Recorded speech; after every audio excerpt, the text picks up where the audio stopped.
Okay, this is about update on my XTD. I got a used one. This was a 6-puck.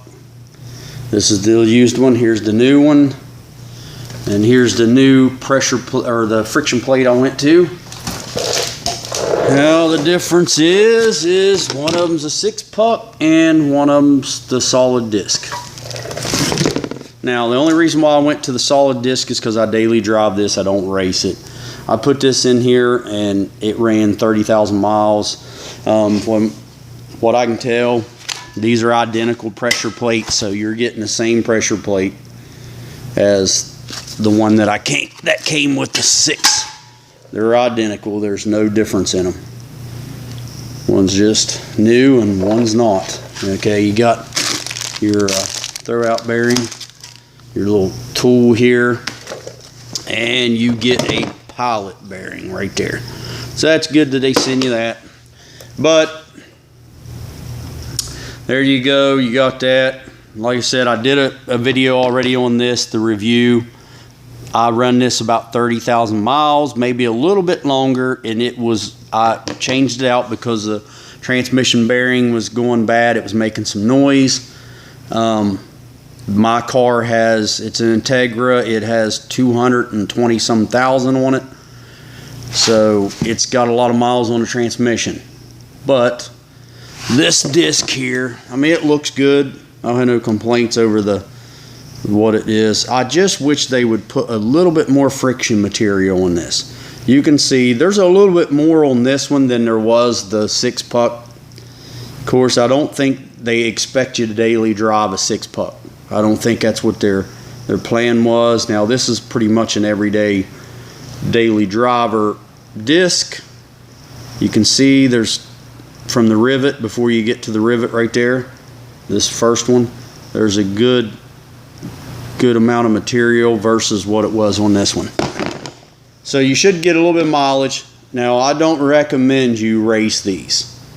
They're just not made for that. I don't care what people say. I don't care what you think.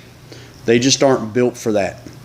And I said in my last video, the reason why these break right here, these pads, is because this is a real hard, brittle material. And when this here, when your pressure plate slaps at, and you're letting out in there real hard and it slaps at, it's chipping it. Same way as a chisel on a piece of concrete. You chip it. That's just what happens. I know it's common sense, and I know people can't figure that out. If you're going to do that, go to a twin disc. Go to something that's made for holding that kind of, abuse. But the only thing I don't like about this disc, I like this part. Those are in there, real nice one, but there's nothing holding them in this side.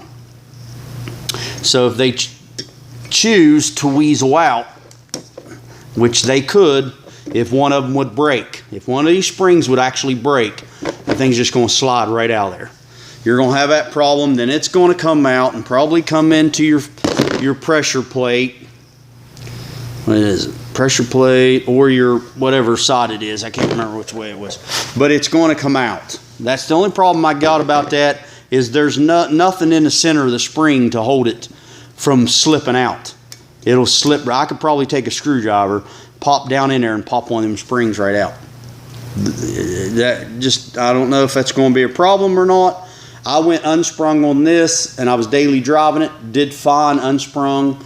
I just decided, since I'm going to daily drive it for a while, might as well put this in there for another how many ever miles. If I decided to go to more power or something, it's just a stock Integra B18, I might put a twin disc or something like that in it. But for now, this is what's going on there. Hopefully it lasts me another 30,000, 40,000 miles, hopefully. So I hope you liked the review. I don't have no complaints other than the ones that I said. More friction material.